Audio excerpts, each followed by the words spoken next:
When we see the structure of DNA polymerase, it resembles a hand. The structural studies on DNA polymerases reveal that the DNA substrate sits in a large cleft that resembles a partially closed hand. So, DNA polymerase, the substrate of DNA polymerase is DNA, and this DNA resides in a partially closed hand. So, DNA is present here, and this polymerase is just like this. This is just like a partially closed right hand. Based on this hand analogy, the three domains are present in the DNA polymerase, and these three domains we can say these three domains as thumb, fingers and palm. So in a DNA polymerase enzyme, these three domains are present. One is thumb, the other domain is palm, and the third domain is finger. So these fingers, thumb and palm, all these domains play important role in the working of DNA polymerase. So here in this diagram you can see this is the three-dimensional structure of DNA polymerase. It has three domains. One domain, this resembles with this thumb. The other domain is this domain, which resembles the palm, and the third domain is this domain, which resembles the fingers. Or in other figures you can see this is thumb, this is palm, and these are fingers. So this DNA resides in this cleft or in this palm. So this is the structure of DNA polymerase, and it resembles a hand.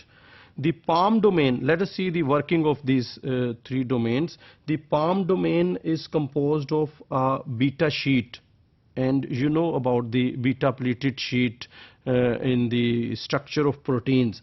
So this palm domain, this is composed of a beta sheet and contains the primary elements of the catalytic site. You know, in the active site of the enzyme there is one binding site and one catalytic site.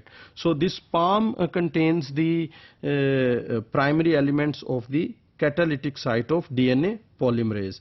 This region of DNA polymerase binds two divalent metal ions. So two divalent metal ions, either magnesium or zinc, they are present in this domain, in the palm of the DNA polymerase. One metal ion reduces the affinity of the 3' hydroxyl for its hydrogen. So the affinity at 3' end, the affinity between oxygen and hydrogen, this affinity is reduced by one metal ion, because you know this has to attack on the alpha phosphate of the incoming nucleotide.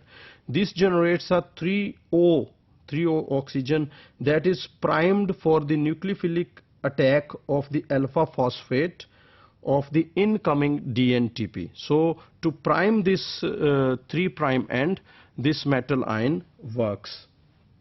The second metal ion coordinates with the negative charges of the beta and gamma phosphates of the DNTPs. That is, when these two phosphates or pyrophosphate it releases, this metal ion, it coordinates with the negative charges present on this pyrophosphate and stabilizes the pyrophosphate produced by joining the primer and the incoming nucleotide. You know, when incoming nucleotide joins with the primer, this pyrophosphate is released. So this second metal ion stabilizes this pyrophosphate. In addition to its role in catalysis, the palm domain also monitors the base pairing of the most recently added nucleotides. As you know, the base pairing is very important in DNA replication. So this palm domain not only catalyzes the addition of nucleotides, rather it also monitors the base pairing of the incoming nucleotides.